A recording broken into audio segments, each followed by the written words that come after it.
বড় বলরাম মন্দির।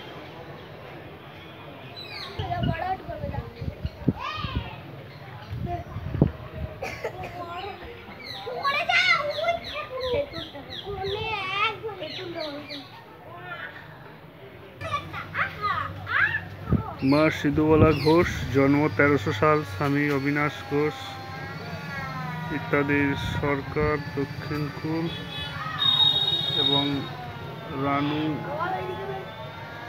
রামলাল বসু ও রাজকুমারী দাসীর শরণার্থে 1318 সালে এটা নির্মিত মনে হয়, এটাই তো আপাতত তাই দেখতে পাচ্ছি। আমরা গেট অতিক্রম করে মূল ফটকে প্রবেশ করলাম। এটা একটা চাতাল বিশিষ্ট মন্দির।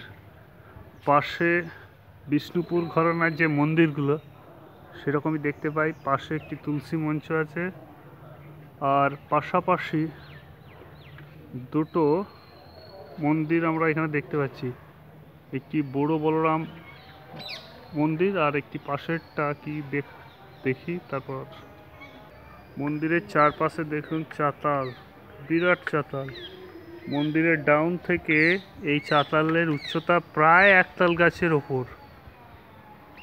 দেখুন এই যে উপরে যে চাতাল, তার চারপাশে যে প্রাচীর দেওয়া আছে তার ওপর একটা খুব সুন্দর তুলসী মঞ্চ, অনেক প্রাচীন মনে হয়। নিচে বোধহয় পূজা অর্চনা বা প্রদীপ দেওয়ার ব্যবস্থা মনে হয় ছিল। মন্দিরটি মনে হচ্ছে সংস্কার করা হয়েছে, পূর্বে অবস্থা আরও খারাপ ছিল। যাই হোক, ভক্তবৃন্দের সহায়তায় মন্দিরটি সংস্কার হয়েছে। বড় বলরাম মন্দিরের সাইড ভিউটা দেখুন, অত্যন্ত রোমাঞ্চকর একটা দৃশ্য।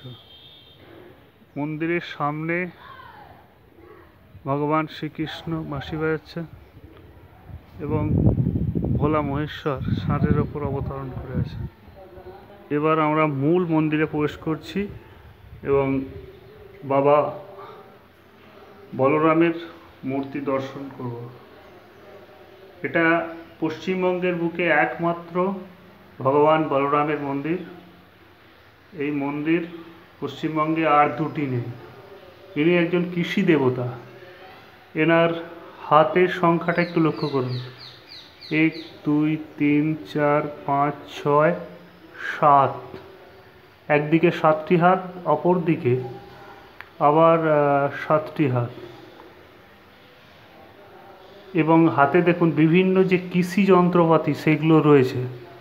এছাড়া হাতে শঙ্খ রয়েছে এবং ওনার চরণটা অনেকটাই বড় এবং এই বিগ্রহ বহু প্রাচীন। পশ্চিমবঙ্গের বুকে আর দ্বিতীয় এরকম কোনো বিগ্রহ নেই। মন্দিরের ওপরে রয়েছে একটি ঘন্টা, এই ঘন্টার ধ্বনি করছি।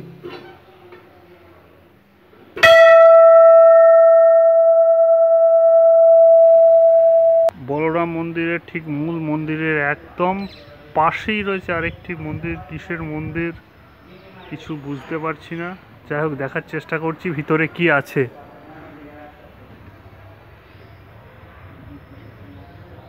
ভিতরে কয়েকটি ঘোড়া আছে আর উপরের দিকে একটি ফুলের সিম্বল দেখতে পাচ্ছি, আর কিছু নেই।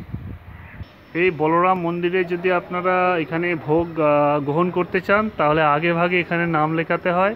এই যে পাশের যে টিনের শেডটি দেখতে পাচ্ছেন, এই টিনের শেডে খাবার তৈরি হচ্ছে, আপনারা পয়সা দিয়ে এখান থেকে ভোগ সংগ্রহ করতে পারেন।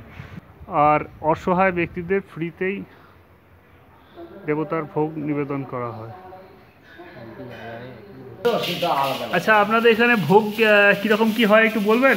5 মিনিটের অন্ন হবে, হ্যাঁ, আর একটা সবজি, ডাল, 3 রকম ভাজা আর পায়েস। আচ্ছা, আর এখানে যারা ভক্তবৃন্দ আসবে তারা কি প্রসাদ খেতে পারবে? আচ্ছা, এবার নিজের ইচ্ছা অনুযায়ী যেরকম যার ইচ্ছা ভগবানের কাছে নিবেদন করে। আচ্ছা, ঠিক আছে। আর এখানে মোটামুটি ধরুন আপনাদের বড় করে অনুষ্ঠান কখন হয়? পৌষ সংক্রান্তিতে 52 ভোগ হয়।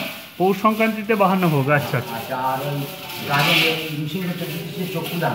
নৃসিংহ চতুর্দশীতে চক্ষুদান। আচ্ছা, রং হয়। চক্ষুদান হয়। হ্যাঁ। আর এখানে মেলা হয় নাকি? মেলা হয় তো পঞ্চমীর মেলা, মাঘ মাসে পঞ্চমীর দিন মেলা হয়, বড় করে মেলা হয়। আর এই মন্দিরের যারা বর্তমান যারা সেবাই তারা তাদের বাড়ি কি এই গ্রামেই? আচ্ছা আচ্ছা, ওনারা এখানেই থাকেন? আচ্ছা আচ্ছা আচ্ছা, ভালো লাগলো আপনার সঙ্গে কথা বলে। ডালটা অটোমেটিক দেখুন এখানে কথিত আছে যেটা যে বাবা বলরামের এই মন্দিরের সামনে যেদিন ঝাঁপ ভাঙা বা গাজন যেগুলো হয় তখন এখানে একটি গাছ আছে, ওই গাছের যে ডালটা সে ডালটা কিন্তু এখানটায় পুরো ব্লক করে দেয়নি, তাই এই ডালের ওপর থেকে কিন্তু বাবা ভগবানের মানে বলরামের মুখ কিন্তু দেখতে পাওয়া যায়। আজ পর্যন্ত এই ডাল কিন্তু কখনোই ব্লক হয়নি, এক ভগবানের অপার করুণা।